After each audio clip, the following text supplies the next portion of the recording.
మీరు బాగానే ఉన్నారు అనుకుంటున్నాను. నేను కూడా బాగానే ఉన్నాను. ఈరోజు మీకు రియల్ ఎస్టేట్ డెవలప్మెంట్ ప్రాసెస్ గురించి చెప్పబోతున్నాను.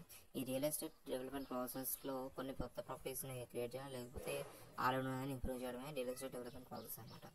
ఒక సూటబుల్ ప్రైస్కి ఒక ల్యాండ్ అనేది మనం కొని దాన్ని ఐడెంటిఫై చేసి దాన్ని డెవలప్ చేయాలి, లేదా అమ్మేయాలి అనేది మనకి స్టార్ట్ అవుతుంది అనమాట. డెవలపర్స్ ఒక మంచి స్టడీ అండ్ మంచి కాస్ట్, డిమాండ్, పొటెన్షియల్ ప్రాఫిట్ అన్నీ కరెక్ట్గా చూసుకొని డెవలపర్స్ అందరూ కొనాలని డిసైడ్ అవుతారు. మార్కెట్ రీసెర్చ్ ఎలాంటి ప్రాజెక్ట్ అయితే చాలా సూటబుల్ అవుతుంటే రెసిడెన్షియల్, కమర్షియల్, మిక్స్డ్ యూజ్ అనేది బాగా అర్థం చేసుకొని బాగా రీసెర్చ్ చేయడానికి హెల్ప్ అవుతుంది మార్కెట్. ల్యాండ్ అక్విజిషన్స్ అన్నిట్లో పర్చేసింగ్, సెక్యూరింగ్ రైట్స్, ప్రాపర్టీ గురించి అన్నిటి గురించి ఇన్వాల్వ్ అయి ఉంటుంది. డెవలపర్స్ అందరూ zoning approvals and necessary government permits obtain చేయడం మీద వర్క్ చేస్తుంటారు అనమాట. ఆర్కిటెక్చర్స్, ఇంజనీర్స్ ప్రాజెక్ట్ని డిజైన్ చేయడంతో పాటు సైట్ కండిషన్స్, రెగ్యులేషన్స్ ద్వారా కూడా అన్ని ప్రాజెక్ట్ని డిజైన్ చేస్తారనమాట. వాళ్ళు ఫైనాన్షియల్ ప్లాన్ అనేది మంచిగా ప్రిపేర్ చేసుకొని బ్యాంక్స్ లేదా ఇన్వెస్ట్మెంట్ నుంచి ఫండింగ్ అనేది తీసుకుంటారు. కన్స్ట్రక్షన్ ప్లానింగ్లో కాంట్రాక్టర్స్ సెలెక్ట్ చేసుకొని మరి ప్రాజెక్ట్స్ని ఫైనలైజ్ చేసుకుంటారు. ఒక్కసారి అప్రూవల్ వచ్చేసిన తర్వాత కన్స్ట్రక్షన్స్ అండ్ ప్లేస్ ఎక్కడైతే ప్లేస్ చూసుకున్నారో అక్కడ కన్స్ట్రక్షన్ స్టార్ట్ అవుతుంది.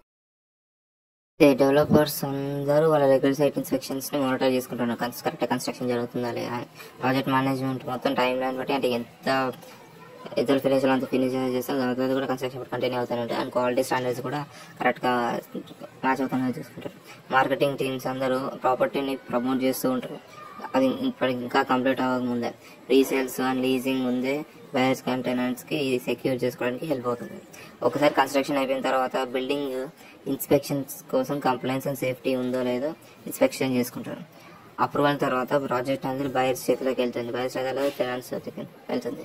డెవలపర్స్ అందరూ ప్రాపర్టీలో రిటైన్ చేస్తూ అండ్ రెంటల్ ఇవ్వాలి తమ్మాలని డిసైడ్ చేసుకుంటారు. Developers post completion evaluation project performance of ప్రాఫిటబిలిటీని చెక్ చేస్తుంది. కొన్ని successful projects developers reputation and పెంచుతుంది అండ్ న్యూ ఇన్వెస్టర్స్ అట్రాక్ట్ చేస్తుంది అనమాట. Real estate development planning, finance, design, management, cities management అన్నిట్లో ఇన్వాల్వ్ ఉంటుందన్నమాట. డెవలప్ అవుతూ ఉంటూనే ఉంటుంది. సో ఇది గైస్ ఈరోజు వీడియో. మీరు మంచి ఇన్ఫర్మేషన్ తెలుసుకున్నారు అని అనుకుంటున్నాను. రేపటి వీడియోతోనే మళ్ళీ రేపు కలుద్దాం.